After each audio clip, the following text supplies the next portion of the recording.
Sean bienvenidos, soy el doctor Julio Vega, pastor de la Iglesia Cristiana Agua Viva. Y los invito a orar, a pedir a Dios que hoy, de una manera especial, el Señor hable a nuestro corazón. Porque hemos estado predicando ya por 10 conferencias acerca del tema sanando nuestras raíces, es decir, yendo con valor y con la fe puesta en Dios al fondo de nuestros comportamientos, de las causas, de la etiología de nuestros comportamientos, actitudes y pensamientos, emociones y sentimientos que nos hacen daño. ¿De dónde vienen? Y bueno, Dios ha estado respondiendo. Y desde el domingo pasado estamos hablando del tema temores, las secuelas de las aflicciones no resueltas. Por eso les invito para que oremos y pidamos al Señor que su palabra bendita hable a nuestro corazón, que Dios nos muestre por qué llevamos esto dentro, pero lo más importante, que nos enseñe con su palabra bendita el camino para la redención, el camino para la victoria, el camino a la libertad. Despojarnos de esas cargas que no tiene sentido que llevemos y que no solamente nos privan de la bendición de Dios, sino que hacen que nosotros heredemos tristeza, miedo, que heredemos desconfianza, inseguridad a los seres que amamos. Cuando nosotros estamos para heredar bendición, dice la palabra del Señor. Así que les invito a orar. Padre Santo, en el nombre precioso de nuestro Señor Jesús, te suplicamos tu bendición para este mensaje. Primeramente agradecemos el privilegio inmerecido de escuchar tu palabra, de escuchar tu voz a través de la Santa Biblia. Gracias, Señor bendito, porque la Santa Biblia es el perfecto tesoro de instrucción que tú nos has dejado, sin mezcla alguna de error, toda ella verdad, nuestra única norma de fe y práctica. Gracias, Señor, porque tu palabra viva y eficaz habla a nuestros corazones.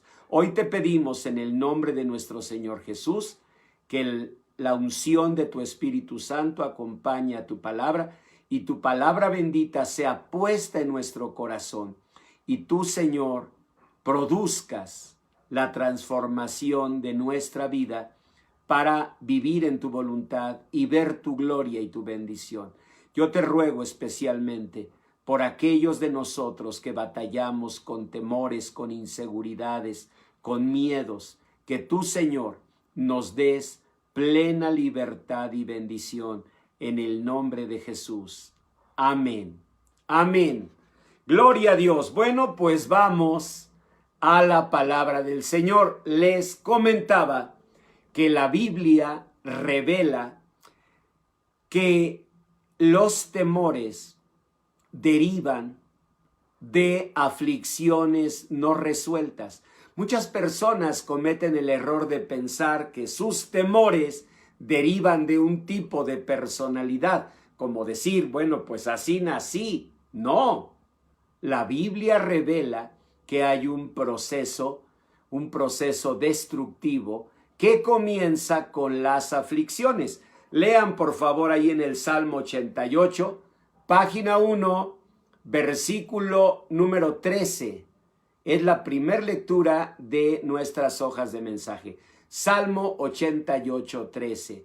Dice el salmista, un hombre de Dios, mas yo a ti he clamado, oh Señor, y de mañana mi oración se presentará delante de ti. Vean la fe que este hombre tenía. Mas yo a ti he clamado, Señor, y de mañana mi oración se presentará delante de ti. Pero de pronto, en el versículo 14, aparece una sombra que acompaña lamentablemente a muchas personas que han sufrido profundas aflicciones. Dice este hombre que estaba diciendo, mas yo a ti he clamado, Señor, y de mañana mi oración se presentará delante de ti. De pronto viene la sombra y dice, ¿por qué, oh Señor, desechas mi alma? ¿Por qué escondes de mí tu rostro? Bueno, yo me pregunto, ¿cómo puede venir una sombra así hasta en la relación con Dios? Si Dios es bueno, si Dios es misericordioso, si Dios nos da su bondad, ¿cómo podemos llegar a pensar que el Señor deseche nuestra alma, que esconda de nosotros su rostro bendito? ¿Cómo? Por una sola causa, por las aflicciones no resueltas. Es decir, por aquellas heridas, por aquellas situaciones terribles que marcaron nuestra vida y que nos enseñaron que alguien que nos amaba nos traicionó, que alguien que debió decirnos verdad nos mintió, que alguien que debió estar con nosotros se fue. Es decir, las vivencias dolorosas que han hecho que nosotros, como este salmista, lleguemos a pensar que de la misma manera que alguien desechó nuestra persona, desechó nuestra alma, así Dios desechará nuestra alma. O que nos hacen pensar que así como la gente esconde su rostro de nosotros, Dios esconderá su rostro de nosotros. ¿Qué nos enseña este salmo? Nos enseña que la aflicción comienza como una situación objetiva, concreta, pero pronto deriva en una percepción. El dolor es inevitable, la aflicción también, porque el Señor dijo en San Juan, capítulo 14, versículo 33, dijo el Señor así, dijo, en el mundo tendréis aflicción, pero confiad, yo he vencido al mundo.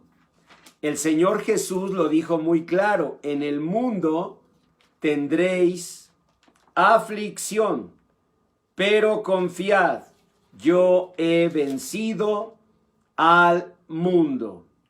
Dice así, y por eso lo chequé en mi Biblia de letra súper gigante, les dije San Juan 14, no, San Juan 16, 33.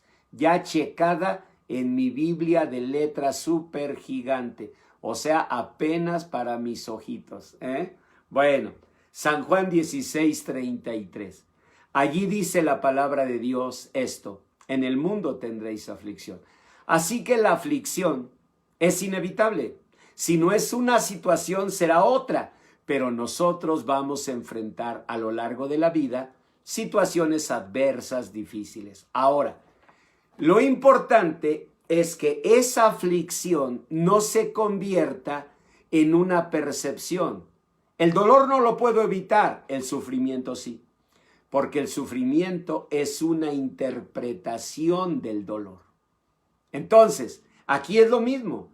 Este hombre pues sufrió aflicción, pero ahora la aflicción se convertía ya en una predisposición. Seguramente así como otros me han desechado, seguramente así como hay gente que ha escondido su rostro de mí, seguramente tú, Señor, lo llegarás a hacer.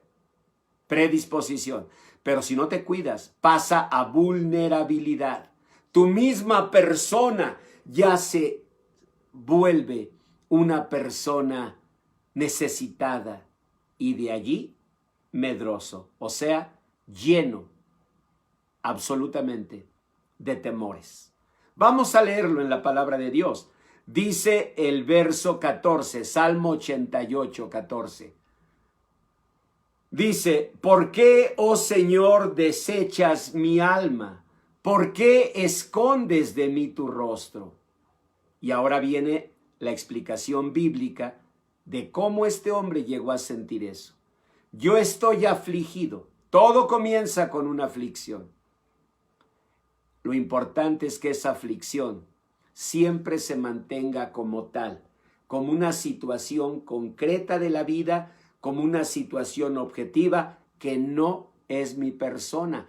El domingo pasado yo incluso les daba un ejemplo de una persona que, como yo le conté que tenía una necesidad o dos o tres, cuando me presenta con un conocido, dice, bueno, aquí te presento a mi pastor, un hombre necesitado.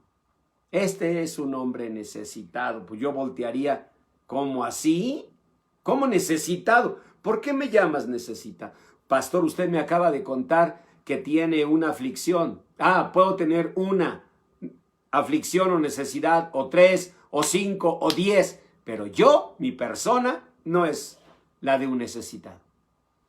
El problema está cuando de afligido, que es una condición concreta, circunstancial, porque mañana puede ya no estar la aflicción, la interiorizamos, la interpretamos como parte constitutiva de nuestro ser, como nuestra persona.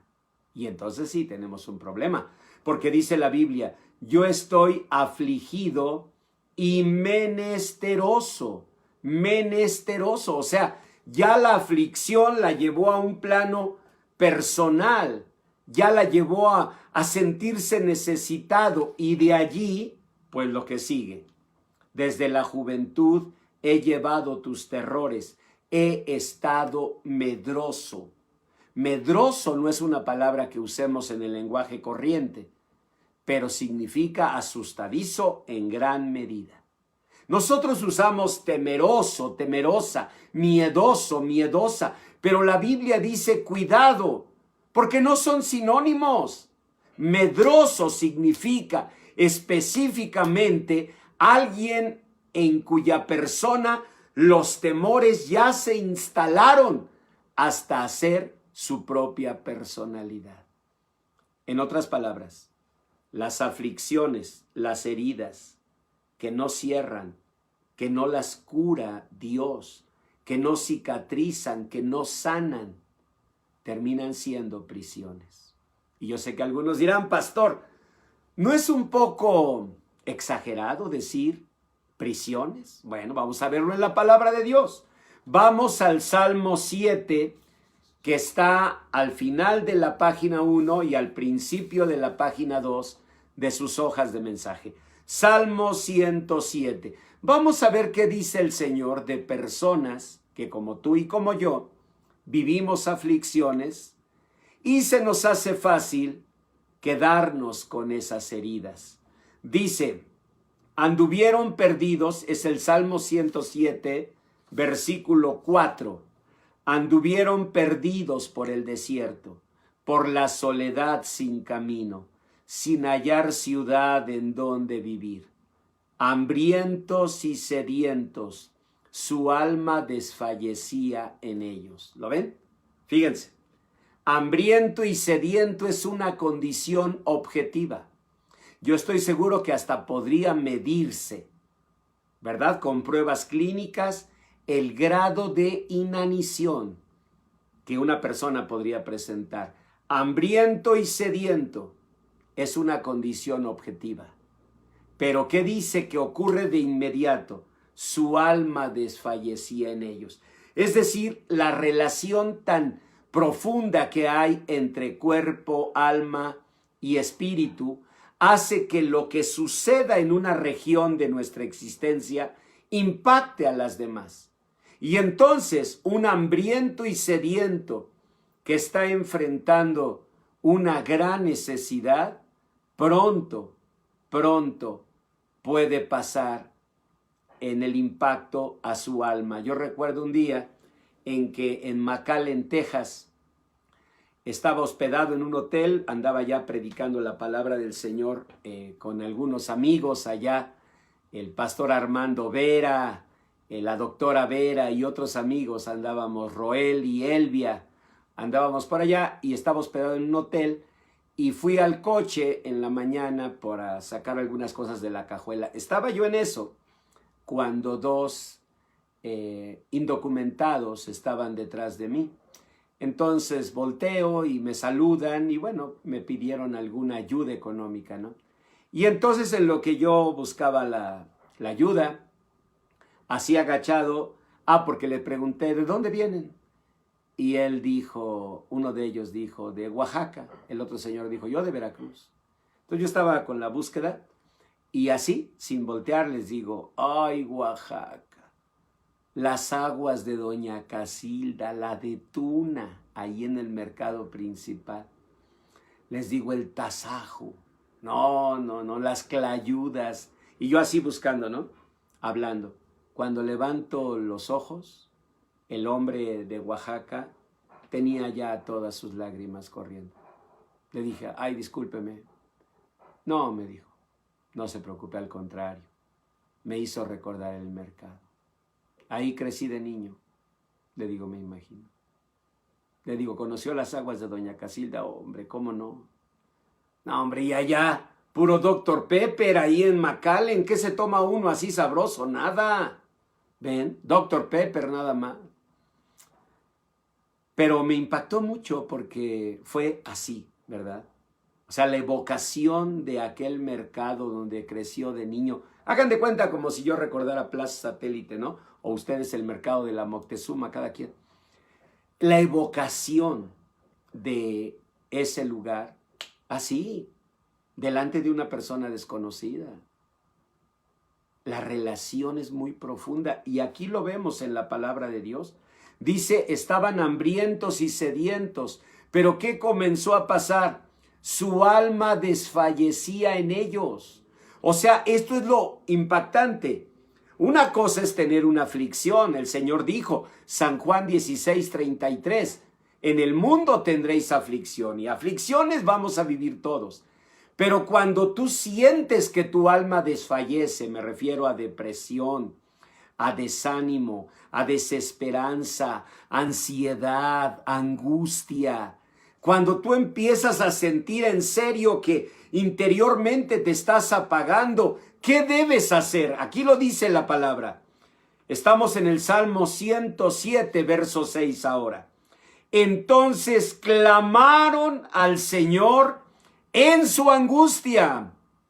Eso tenemos que hacer. Si estás sintiendo que te está consumiendo, si estás sintiendo que te está arrastrando, ¿qué debes hacer? Nadie de nosotros, si de pronto sintiéramos que todo nos da vueltas, si de pronto sintiéramos que no tenemos fuerzas para respirar, que no hay oxígeno en nosotros, nadie de nosotros pensaría, bueno, doctor, soy así, yo soy, haga de cuenta, ahogadizo. No, que ahogadizo, tú buscas ayuda. Yo recuerdo un día que nos fuimos de retiro espiritual a un lugar muy precioso en Cuernavaca, con muchos hermanos de la iglesia, ¿no? Pero el lugar tenía una alberca, así que en el receso quedamos de que íbamos a nadar un ratito. Y así fue, así fue.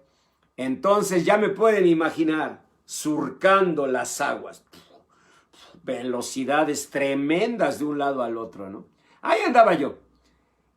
Y andábamos todos, ¿verdad? Y jugando y todo. Pero ya después, ya empezaron a decir, ya, que van a quitar ya el agua, ya vamos a comer, ¿no?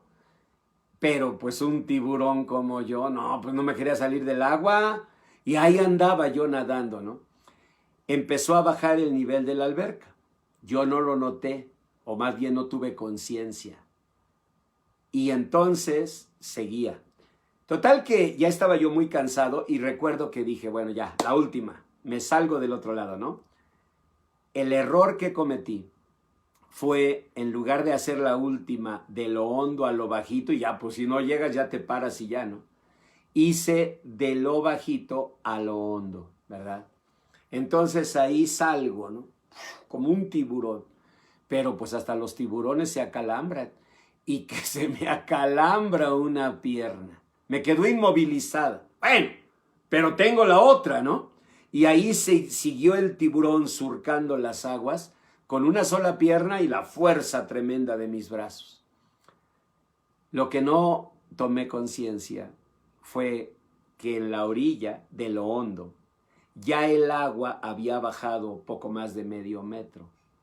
Entonces, cuando llego con la pierna calambrada y los brazos ya sin fuerzas, estiro la mano para asirme de la orilla y pues, ¿cuál? Ya el agua estaba a más de medio metro, entonces ya no alcanzaba la orilla. Y entonces vuelvo a estirar la mano y ya no alcanzaba y empecé a hundirme y sentí desesperación. Entonces me acuerdo que yo movía los brazos hacia los hermanos, ya para esto, porque ya saben ustedes que no faltan dragones, ya muchos estaban allá comiendo, ¿verdad? Ni esperaron al pastor para orar. Pero bueno, que Dios los perdone.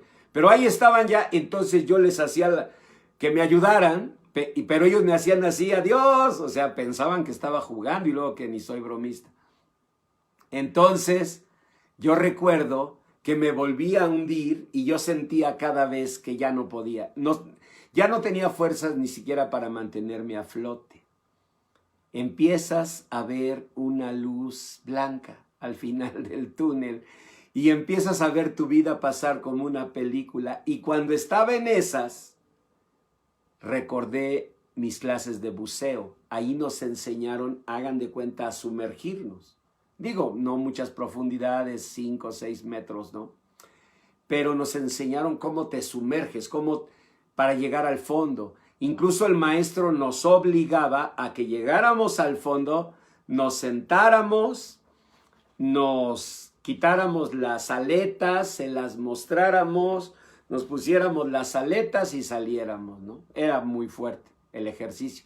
Pero yo recordé eso y entonces empiezo a sumergirme porque mi esperanza, ¿cuál era? Llegar al fondo, apoyar mis piernas y salir como un bólido, ¿no?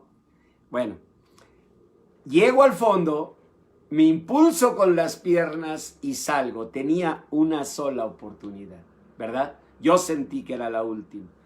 Cuando siento que mi cara sale del agua, clamé, pero no cuidando las formas. Help, help, ¿no? ¿Me podrían ayudar, por favor? No, era el último tiro. ¿Y saben cómo lo hice? ¡Auxilio! Un gritote que pegué. No, hombre, los hermanos, pero se levantaron corriendo a ayudarme. Y yo recuerdo con mucho cariño al pastor Eduardo Mata, que fue el que más estuvo ahí en la labor de rescate. Me sacaron y ahí estaba yo, ya después como pollito espantado, ya con todo alguien me estaba secando la cabeza y yo así temblando de entre el frío y el susto. Y luego ya saben, denle un bolillo. Yo digo, ¿por qué te dan un bolillo? O sea, te echaran, no sé, mayonesa, un quesito de puerco, es diferente. Pero te dan el puro bolillo. No te ahogaste de la alberca y te andas ahogando de lo seco del bolillo. Pero ahí siempre dan un bolillo. Creo que la hermana Mata fue la que me llevó un bolillo. Bueno, pues ahí yo me acuerdo que ya compartiendo risas y ya saben, ay, qué susto nos dio, pastor. Pero yo recuerdo eso como, hay un momento en que debes clamar. Si tu alma está desfalleciendo, si sientes que te estás consumiendo, si sientes que en verdad estás cayendo en un laberinto tortuoso, tú debes hacer lo que dice la palabra. Salmo 107:6. Entonces clamaron al Señor en su angustia. ¿Y qué hizo el Señor? Los libró de sus aflicciones. ¿Qué hicieron los hermanos cuando oyeron ¡auxilio! No, pues se levantaron corriendo. Me acuerdo que trajeron un palo, que es donde lo consiguieron, y ya con ese, ¿verdad? Ahí sacaron al pastor Felipe el Tibio Muñoz, vencido por una alberca. Sí, ¿no? Y ¿cómo se llama? La calambrada de una pierna. Bueno, se juntó todo. Pero cuando yo clamé, cuando ya no fue, creo que está saludando, cuando no fue, ¿qué dijo? ¿Podrían ayudarme? No, Cuando ya oyeron auxilio, no, pues entonces estos se levantaron. Nosotros debemos clamar a Dios porque la Biblia dice, óiganlo bien, dice que Dios los libró de sus aflicciones. Y uno dice, librar. Pastor, ¿no debería decir los sanó de sus aflicciones? Miren, cuando una aflicción no se resuelve, cuando una herida queda abierta, de acuerdo a la Biblia, se llega a convertir en una prisión. Y yo sé que están pensando, ¿no es exagerado? Pues vamos a ver. Salmo 107, verso 9, en la página 2 de sus hojas de mensaje, parte superior. Porque Dios sacia al alma menesterosa y llena de bien al alma hambrienta. Algunos moraban en tinieblas y sombra de muerte, aprisionados en aflicción. Léanlo, por favor, para que no digan ustedes que estoy exagerando. Aprisionados en aflicción y hierros. ¿Cómo una aflicción, que sí fue una necesidad, fue un dolor, fue una tristeza, cómo se llega a convertir en una prisión, en hierros? Porque cada aflicción, cada tristeza, cada dolor que no se resuelve, se mantiene vivo. Yo he tenido la impresión de escuchar narraciones tan vívidas que yo creo que esto pasó la semana pasada. Me ha tocado como psicólogo y también como pastor escuchar narraciones vívidas que la persona te lo dice. Recuerdo una señora que en el hospital un día me dijo, lo que sucede es que fíjese que una noche llegó mi marido y me dijo esto, empezó a hacerme su historia, ¿verdad? Y yo recuerdo que le pregunté mientras tomaba los datos, ¿cuándo ocurrió esto? Se queda callada la señora. Yo pensé que estaba decidiendo entre, creo que el martes o el miércoles de la semana, no, creo que el lunes, ¿ven? Me acuerdo que me dice, voltea y me dice, ¿quién fue presidente primero, Díaz Ordaz o Echeverría? Le digo, primero Díaz Ordaz y luego Echeverría. Ah, no, entonces sí. Sí, porque ya había entrado el presidente Echeverría. Le digo, señora, ¿hace tantos años? Sí, doctor. Y su narración era vívida. Hagan de cuenta que lo había vivido ayer. Esa es la primera razón por la que una aflicción, una herida que no cierra, se convierte en una prisión. La segunda razón es que cuando nosotros guardamos un recuerdo así, según Freud, lo elaboramos. Eso lo detalló en su libro Recuerdo y elaboración de recuerdo. Es uno de los libros más importantes de Freud, porque ahí nos cuenta de cómo la mente recompone aquellos datos que no son suficientes o no están claros. De hecho, me hizo recordar esto el otro día. Aquí en la autopista hubo un accidente. No sé si supieron. Un tráiler alcanzó a un auto compacto. No fue así mortal, gracias a Dios, ¿no? Nada más fue pues un lleguecito, pero imagínense un lleguecito de un tráiler y ahí en el auto iban dos chicas que, no, ilesas, gracias a Dios, pero estaban pidiendo ayuda porque se bajaron del coche y este auto compacto y estaban pidiendo ayuda. No sé si a ustedes les tocó ver el accidente. Miren, algunos sí, yo lo vi, ¿no? Y otros, no, todos lo vimos en nuestra imaginación hace 3 segundos. ¿En serio? Chéquenlo. ¿De qué color viste el tráiler? Yo no dije ningún color. Auto compacto. ¿Qué marca de automóvil? Si me dices, no creo que... Búscalo. A ver. Ah, sí. Las chicas. ¿Cómo estaban vestidas? ¿Cómo era su cabello? Ya armamos la historia. Y lo más interesante es que nunca ocurrió eso. Es un ejemplo que les estoy dando nada más. ¿Ven? Y ya armamos la historia. Ahora, es muy interesante por qué dijimos rojo. Pues está asociado con un accidente, con algo trágico. Porque alguien vio el tráiler blanco como una evasión de que no pasó nada. Porque hay asociaciones muy naturales, ¿no? Como que las chicas estaban vestidas con jeans, pues porque estamos habituados a que una señorita, pues comúnmente la vemos en la calle con jeans, ¿ven? Son leyes que sigue la mente, pero eso sí, la mente va a procesar la información que tenga y la que no tenga, no tiene problema. Voltea a la imaginación. Imaginación. ¿Y la imaginación qué pasó? Me faltan datos de una historia. Ah, no te preocupes. No, pues para eso estoy yo. Y lo inventa. El peligro es que cuando ya pasaron 3 años, 10 años, 20 años, ya es muy difícil saber, escúchenlo bien, qué fue objetivo de esa situación y qué fue subjetivo. O sea, qué le pusimos nosotros.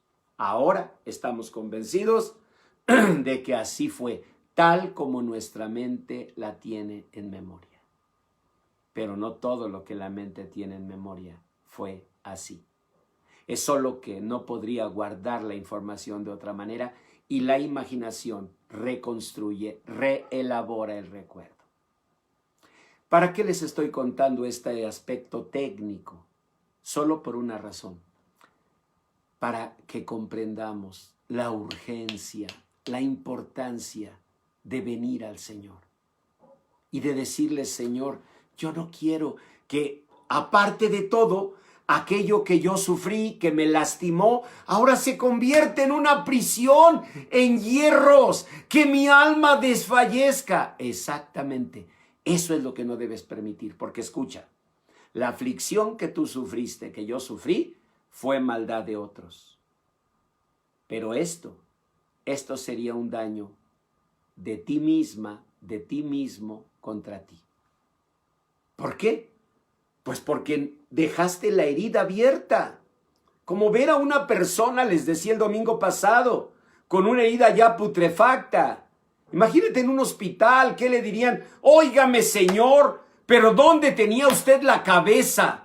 Pues es que me corté, pero me daba miedo venir y ahí me estuve y empecé a tener fiebre y empecé a tener una comezón insoportable. Pero me daba miedo venir. No sé qué le dicen los médicos. Porque esta herida que le propinó otra persona ya no es el problema. Ahora el problema es la agresión que usted hace contra usted mismo al no traer al hospital para que le curemos la herida. Y es lo mismo. Ahora es la agresión de nosotros a nosotros mismos al no llevarle al Señor nuestras heridas para que las sane. Es lo que le pasó a Jeremías. Vayan a la página 1 de nuestras hojas de mensaje. Y ahí está Jeremías 15, verso 18, donde dice la palabra de Dios así, que Jeremías, siendo un siervo de Dios y que nació y creció en tierra de sacerdotes, llegó a decir, ¿por qué fue perpetuo mi dolor? ¿Por qué mi herida desahuciada no admitió curación? Siempre me he preguntado, ¿qué heridas habrá vivido Jeremías a lo largo de su vida? Digo porque él creció en tierra de sacerdotes. O sea, los niños con los que él convivía eran niños de los siervos de Dios de ese tiempo. ¿Ven? Jugaban maratón bíblico, me imagino. Que vamos a jugar a las escondidillas, ¿no? Porque no debíamos hacer nada en las tinieblas, ¿no? Entonces, yo me imagino que niños muy bien portaditos, eso me imagino. Y en un ambiente donde llegaba a la casa de su amiguito y veía al papá del amiguito que estaba ahí orando, veía la ley de Dios por ahí abierta. Así creció Jeremías. Imagínense si un hombre como Jeremías que creció en ese invernadero sufrió heridas. Imagínate tú, flor silvestre y campesina, flor sencilla y natural, a la que no creen una flor fina por vivir junto al nopal. Pues sí. Imagínate, no, en un barrio como Peralby Hills, en inglés, Peralvillo en español,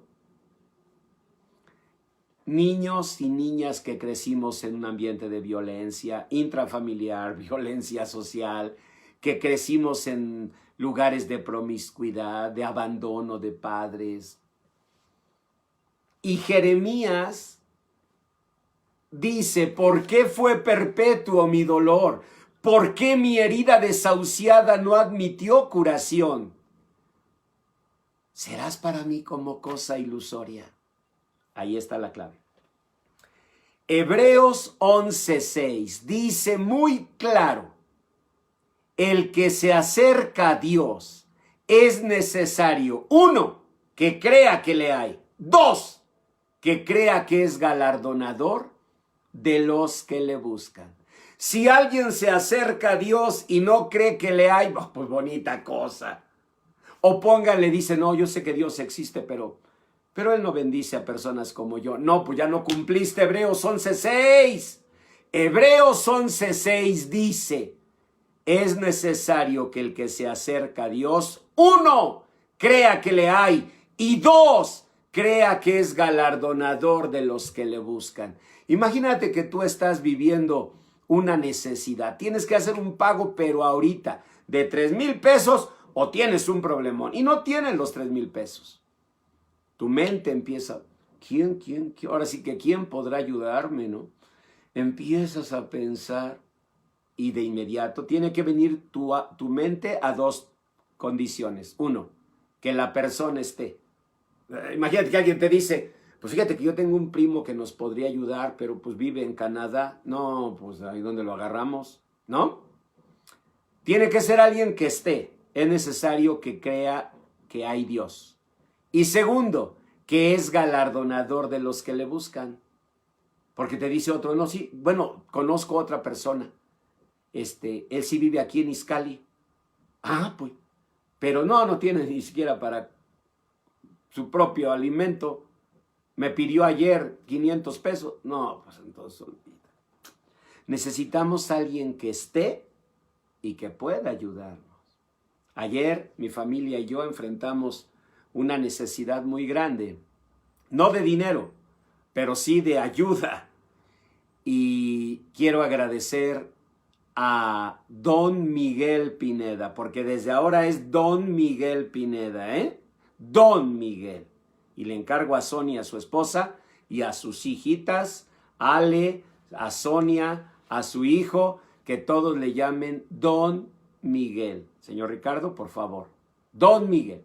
Hasta a su suegra le tiene que decir Don Miguel. ¿Por qué? Porque en ese momento buscamos a Miguel, Don Miguel, y 1, bendito sea Dios, estaba. Y 2, tenía la capacidad de hacer algo. Son las 2 cosas, los 2 requisitos. Primero, que esté, ¿no? Tú dices, no, tengo un conocido, pero no, pues no está, se fue, me dijo que iba a salir, que estaba en Monterrey. No, pues ya olvídalo. Entonces, primero que está. Segundo, que es galardonador de los que le buscan, o sea, que es alguien que nos puede ayudar. Porque ¿de qué sirve si dices, ay, pues pero mira, ¿sabes quién está en su casa? Fulanito, ¿y él nos puede ayudar? No, pero ahí está en su casa. No. Son 2, Hebreos 11:6. Debes creer que Dios está. Listo, como su palabra bendita dice. Su palabra lo dice. Dice que nos acerquemos confiadamente al trono de su gracia para alcanzar misericordia. Hebreos 4:16. Dios está. Él oye la oración de sus hijos. Dios está. El Señor dice, al que a mí viene no le echo fuera. Dios está. El Señor dice que Él es bueno al alma que le busca. Dios está. Su palabra dice, venid a mí y sed salvos todos los términos de la tierra. Mirad a mí. Venid a mí y estemos a cuentas. Dios está. No es una cosa ilusoria. El problema de Jeremías es que aunque era un profeta y había crecido en tierra de sacerdotes, había permitido que entrara el gusano roedor de la incredulidad. Fíjense, y si a un hombre como Jeremías le entró el gusano roedor, pues imagínate tu corazón y el mío. Es que es una situación natural. No es mala voluntad. Con todo lo que te ha pasado, Dios sabe que es natural que tú digas, ay Señor, es que me cuesta trabajo creer. Mira, yo sí creo en ti, o más bien quiero creer, o bueno, más bien necesito creer. Pero así como que crea. Es que mira, Señor, no lo tomes a mal, pero pasó esto, pasó luego aquello, pasó esto. O sea, la verdad, yo estoy muy confundida, muy confundido. Así dile al Señor. Pero no finjas, no aparentes religiosidad. Dile, Señor, así me siento.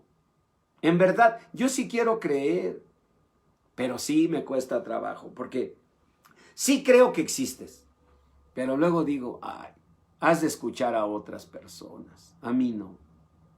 Y tu palabra dice, Hebreos 11:6, que el que se acerca a Dios es necesario que, uno, crea que le hay, y dos, crea que es galardonador de los que le buscan. Pues sí, si no, bonita cosa.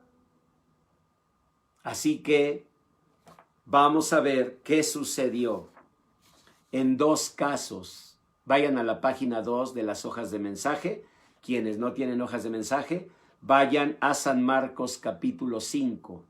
Ahí vamos a ver el primer ejemplo. Un momento impactante en que el Señor confronta a una persona. ¿Tienes fe o no tienes fe? Marcos 5:35. Mientras Jesús aún hablaba, vinieron de casa del principal de la sinagoga diciendo, tu hija ha muerto. ¿Por qué molestas más al maestro? Ahora les explico. El principal de la sinagoga, pues era un hombre rico, culto, espiritual, un hombre importante ahí en la sinagoga judía. Y tenía una hijita, la hijita estaba muy grave, entonces el principal salió a buscar a Jesús para que lo ayudara. Pero en lo que estaban hablando, llegan de su casa dándole la noticia y luego se la dan así de cruda y brutal, ¿no? Tu hija ha muerto, ya no molestes al maestro. Yo no sé qué cara hizo ese hombre, no sé qué reacción tan devastadora tuvo que el Señor volteó y le dijo, léanlo, es Marcos 5:36. Pero Jesús, luego que oyó lo que se decía, dijo al principal de la sinagoga, no temas, cree solamente. No temas, cree solamente. Y ese hombre debe haber pensado, creo. Hebreos 11:6. Es necesario que el que se acerca a Dios, uno, crea que le hay, y dos, que es galardonador de los que le buscan. Si tú y yo no nos acercamos para que Dios sane nuestras heridas, hay varias explicaciones posibles. La primera, porque has guardado tus heridas como el único recurso para odiar, guardar rencor, no olvidarlo, canalizar tu coraje. Bueno, tienes el fruto. En el fondo eso querías, conservar ese rencor, porque sentías que era lo único justo, un error, pero eso quisiste. Segundo, porque guardaste la esperanza que tal vez un día cambiara, que tal vez un día regresara. Y la tercera razón, porque no creíste que Dios podía restaurar eso. Como si yo trajera una herida real, Dios me guarde, en mi brazo, y pues voy con mi brazo así sangrando, pues yo sé a dónde voy buscando. Mis ojos van buscando un hospital. Digo, en mi caso, el Ángeles del Pedregal. Ustedes pues arránquense a la clínica que les toque, ¿no? Es broma. Bueno, no, la verdad es que corres a donde diga hospital, ¿cierto? No entras, no sé, a una carpintería. Los señores ahí, ¿qué? ¿Les serrucho de una vez bien o qué? No, es que quiero que me la sanen. Pues córrale, faltan 2 calles para el hospital. Nosotros debemos confrontarnos con esto. ¿Crees? Porque en Eclesiastés 3:15 dice la palabra que Dios restaura lo que pasó. Dios restaura todas las cosas. En Romanos 8:28 dice la palabra que a los que le amamos, todas las cosas nos ayudan a bien. En el Salmo 84:5 dice, escúchenlo bien, bienaventurada la mujer, bienaventurado el hombre que tiene en Dios sus fuerzas, en cuyo corazón están sus caminos, porque cuando atraviese el valle de lágrimas lo cambiará en fuente. Dios promete todo eso. Es decir, ese valle de lágrimas que llenó un estanque de aflicción puede ser transformado en una fuente de vida hermosa. Eso lo puede hacer Dios, nadie más. No los psicólogos, y te lo digo con 32 años de experiencia y trabajo en hospitales como el Star Medical. No nosotros. Nosotros tenemos límites. Yo recuerdo un día en que por error me asignaron a una joven psicótica. Y recuerdo que, bueno, le dije a los papás de esta jovencita, no es conmigo, le voy a referir, no se vayan sin que haga una oración, porque el que los puede ayudar es Dios. Pero hablando profesionalmente, esto toca a un psiquiatra. Y tal vez alguien diga, bueno, a lo mejor en el psiquiatra sí está la ayuda, no, igual tienen límites, con mucho respeto dicho. Alguien tal vez me pregunte, pastor, ¿y entonces por qué dedica parte de su vida profesional a algo que usted sabe que no va a sanar? Porque a veces el que nos pongan una bandita, un curita, el que nos venden una herida, nos pongan mertiolate, el que limpien la herida, en lo que llega la sanidad del doctor, también es bueno. Pero esos somos. Somos paramédicos del alma. Solamente apoyamos, pero a sabiendas de que el único que puede sanar, realmente sanar un corazón, es Dios. ¿Por qué? Porque ya hay heridas que han pasado tanto tiempo que ya hay una deformación de la información. Ya cómo saber si así ocurrió o si a lo largo de estos años tú has elaborado ese recuerdo como el ejemplo que les puse. ¿Cómo saber si así fue o ya está afectada mi personalidad? Ya pasé de predisposición a vulnerabilidad. O sea, ¿cómo saberlo? Yo te doy un consejo. No pienses en que necesitas saberlo. Lo único que necesitas es entrar al hospital y en este caso al hospital que es Cristo Jesús.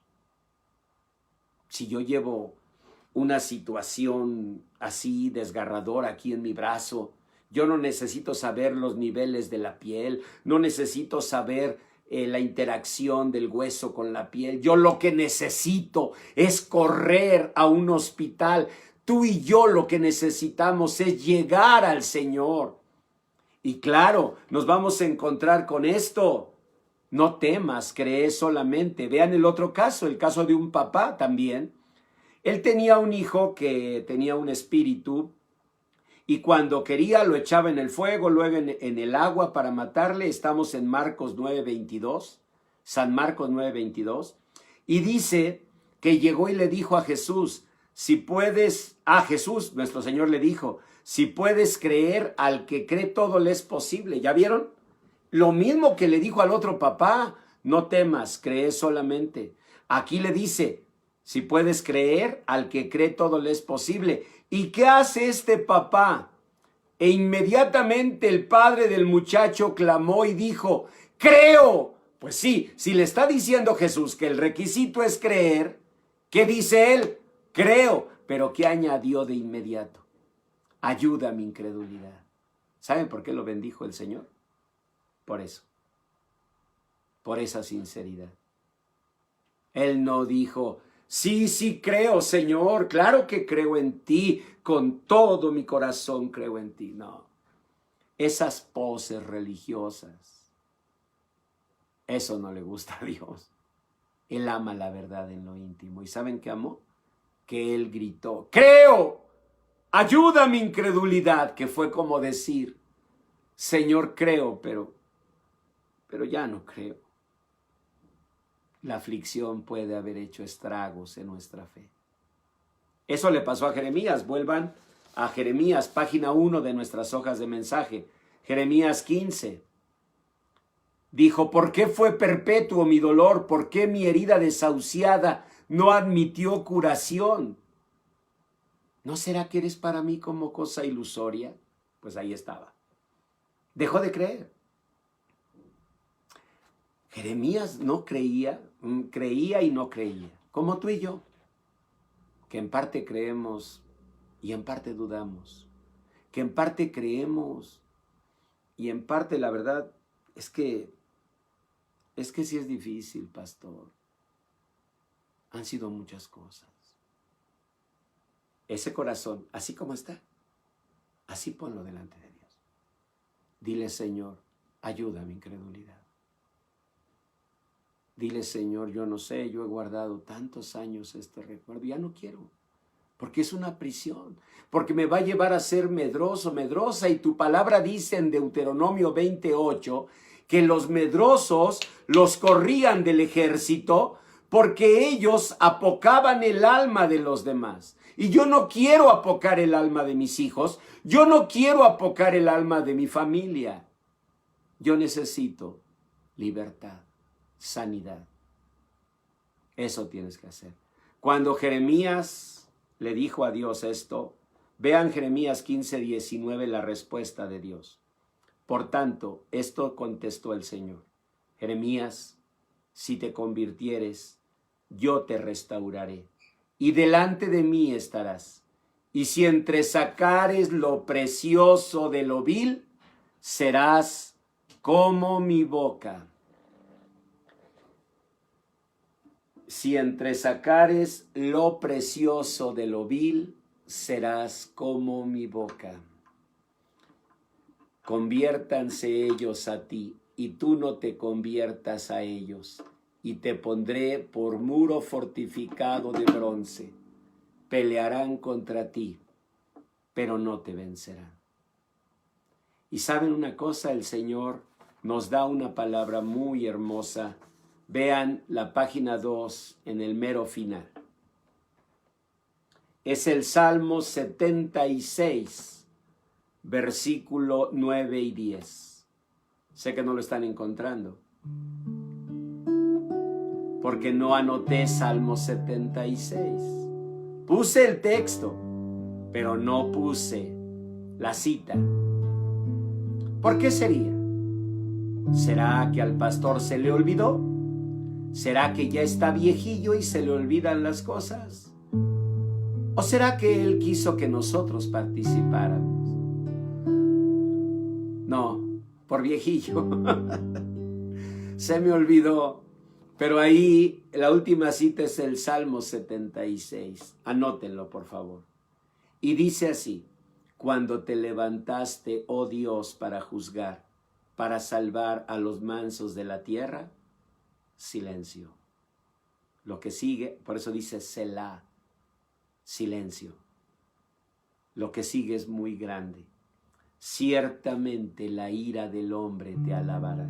Uno se queda a leerlo. ¿Cómo? ¿La ira del hombre puede alabar a Dios? No. Pero la ira del hombre, la maldad de otros, puede ser convertida en una bendición tan grande de parte de Dios que terminemos alabando al Señor, aún por eso que tanto daño nos hizo. Miren, cuando tengan oportunidad, lean el libro de Esther en la Biblia. Es un libro muy bonito. Allí van a conocer la historia de Mardoqueo. Mardoqueo era un hombre bueno, un un hombre fiel a Dios, pero solo Dios sabe por qué. Se le cruzó un Amán en el camino. No, ese Amán era malo, y buscaba la destrucción de Mardoqueo.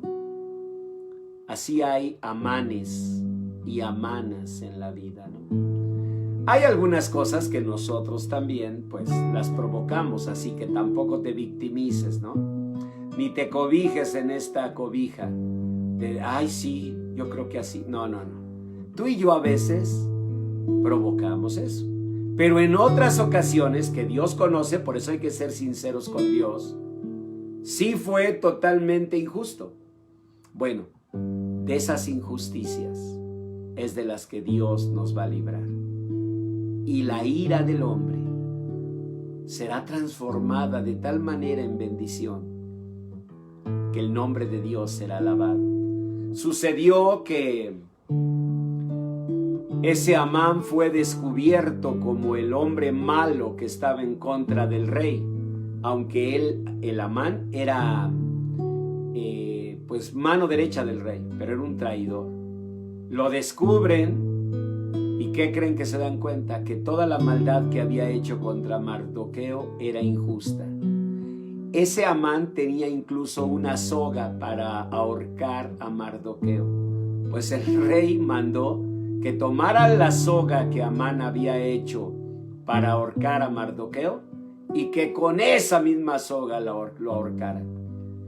Y el anillo que llevaba Amán de segundo del rey, se lo quitaron y se lo pusieron a Mardoqueo.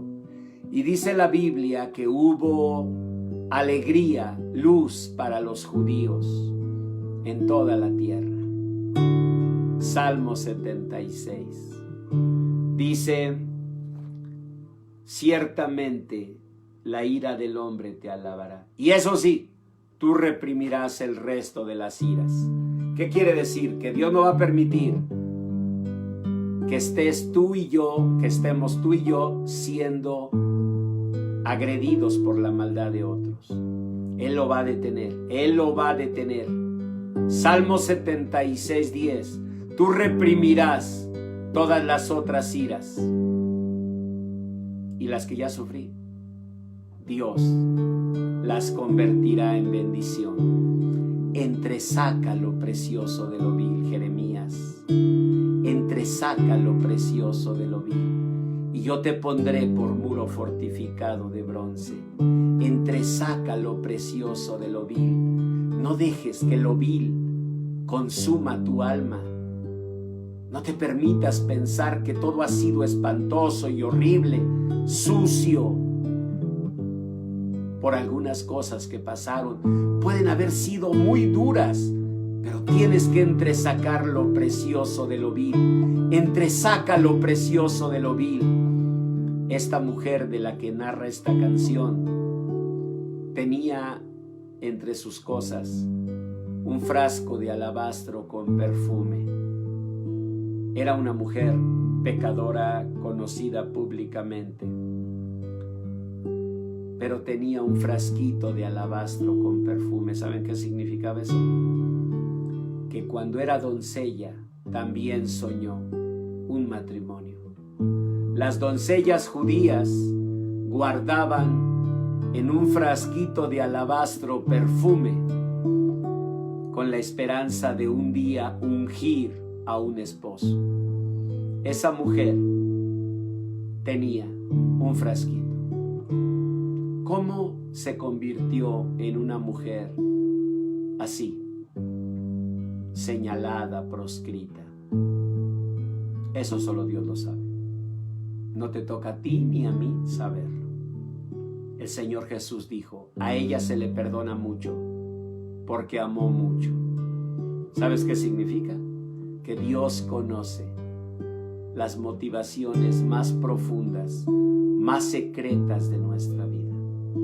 Dios se apiade de nosotros, como se apiadó de esta mujer. Lo conmovió esta mujer cuando el Señor vio que de sus ropas de mujer pública ella entresacó algo precioso, su frasquito de perfume, de cuando era una doncella, de cuando la vida no la había marcado así. Entresaca lo precioso de lo vil, entresácalo y pon tu vida delante de Dios y dile: Señor, sana mis heridas. Yo no quiero, Señor, que mañana estas aflicciones, el recuerdo de estas heridas se convierta en una prisión. Yo no quiero eso. Dile al Señor: Cristo, heme aquí, hoy me quiero entregar para hacer tu voluntad. Guíame, Señor. Señor bendito, tal como esa mujer, permíteme, Señor, entresacar lo precioso de lo vil. Reconocer, Señor bendito, que en medio de todo, tú has sido bueno. Y en aquellas áreas de mi vida donde ya no tenga fe, ayuda mi incredulidad, Señor. Pero líbrame de estas prisiones, de estos recuerdos dolorosos. Restáurame, Señor bendito. Tu palabra dice que tú restauras todas las cosas. Tu palabra dice que a los que te amamos, todas las cosas nos ayudan a bien. Y tu palabra dice que si entresaco lo precioso de lo vil, tú me pondrás como un muro fortificado de bronce. Dile: Señor, aquí está mi corazón. Sana mis heridas y ayuda mi incredulidad. Yo te recibo, Señor Jesús, como Señor y Salvador de mi vida. En tu nombre precioso. Amén. Cristo, heme aquí, hoy me quiero entregar para hacer tu voluntad. Guíame, Señor. Cristo, heme aquí, hoy me quiero entregar para hacer tu voluntad. Guíame, Señor, oh mi Cristo, déjame besar tus pies, déjame de ti beber agua eterna, pues ella me restaurará, me purificará y así podré escuchar tu corazón. Oh mi Cristo, déjame besar tus pies, déjame de ti beber agua eterna, pues ella me restaurará, me purificará y así podré escuchar tu corazón, Señor. Así permite, Señor, que este mensaje de tu palabra haya sido escuchado por nuestro corazón y tu Espíritu Santo grabe cada palabra y sane cada herida y cure cada aflicción en el nombre de Jesús. Amén. Amén. Gracias.